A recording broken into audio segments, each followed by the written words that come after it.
Mark. Why are you dressed like that? I'm going through the prep checklist for Test Sequence 6 SJ7, of course. Test Sequence 6 SJ? I mean, what the heck are you talking about? I'm about to make my first attempt at breaking the sound barrier. 10, 9, 8... Breaking the sound barrier, come on. Don't you need a jet or a rocket-propelled car or something like that? Why? 5, 4, 3... But the sound barrier... Sound barrier test initiated. Ow!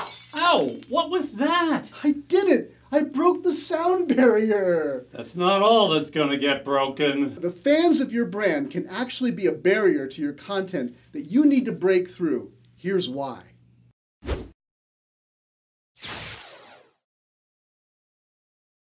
Brands are producing more content than ever, but most of it isn't going very far, right?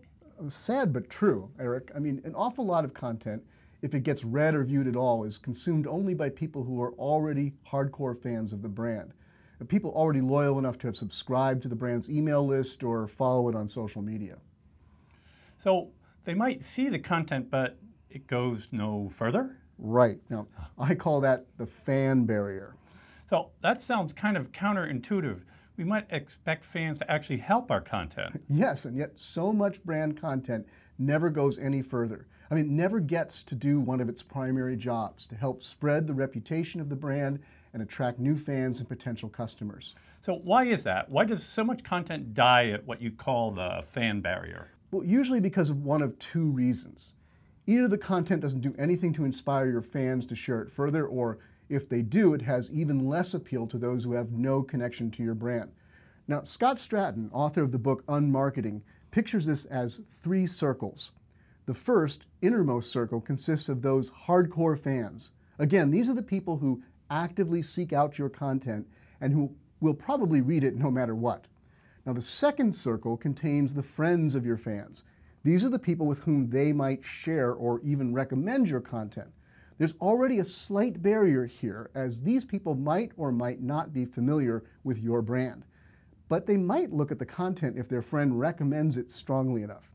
But the real content-killing barrier is reaching that third circle. And who lives there? Dragons and trolls? No, the good news is that out there in the third circle are probably tons of people who might become fans or even customers of your brand. Now, the barrier is that these are people who have no personal connection to the first circle, to your true fans. And so if the content even reaches them, it comes without any personal recommendation.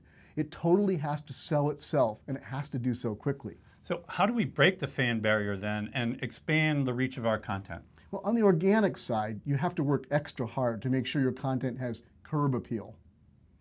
So what do you mean by curb appeal? Oh, curb appeal, it's a real estate term. Yeah. I mean, real estate salespeople use that to mean a house that's up for sale, and it has curb appeal if its exterior appearance makes you want to stop and check it out from the curb. In a similar way, your content needs to be able to make people who don't know who you are stop and take notice and want to click through to see what comes next, what's inside. And that means when it comes time to share out your content, you need to pay almost as much attention to how it is presented for sharing as you did the creation of the content itself. So sort of like how a good publisher works hard at designing cover that makes people want to take the book off a bookstore shelf. Yeah, that's a great example. I mean, that means putting some thought, right, into things such as the title, the description, images, and videos that you might have to accompany it. All these have less than a second to grab the attention of a brand stranger, and then maybe a few seconds more to entice him or her to click through and you have to think in terms of what's attractive to and appropriate for your target audience.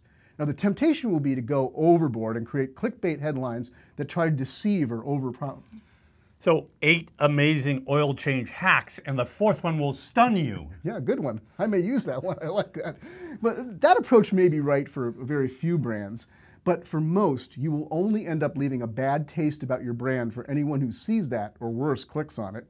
Now, instead, try to craft share text that will appeal to some real problem or need your target audience has that your content will help solve. For example, knowing these 8 things will make your next oil change faster and cleaner. Now, if you can give some time to test out several different ways of sharing out the same content, and by the way, paid social marketing is a great way to do that, then you're going to get really great results and find the right audience. Now, for example, we published a study, Eric, that was titled Rating the Smarts of the Digital Personal Assistants. The title seemed interesting enough, but by far the social share headline that brought the most clicks was Google Home is smartest, but Cortana is catching up. Now, I think it's because that title has a bit of drama. It tells a story. I mean, the hare is ahead in the race as expected, but don't count the tortoise out yet. Now also, as I mentioned earlier, it can be valuable to use paid social promotion to leapfrog over the fan barrier, get that well-crafted, hey, click me pitch to that third circle audience, and also get the opportunity to test out different titles, different images, see what works with that audience.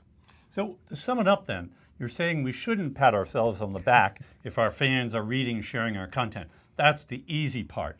The hard part is breaking through the fan barrier to attract the people who could care less about us and make them care, at least enough to give our content a shot. Yes, but you might say, I'm calling us to be content marketers, not just content producers. Oh, great, Mark. Now, before we're done, do you mind if I ask you a personal question? I guess, sure. Go ahead. How's your hand? My hand? I mean, why do you ask? Oh, you'll see. You'll see. Still trying to break new barriers? Yes. Now that I conquered the sound barrier, I'm trying to figure out what's next. Well, how about breaking this barrier? Challenge accepted.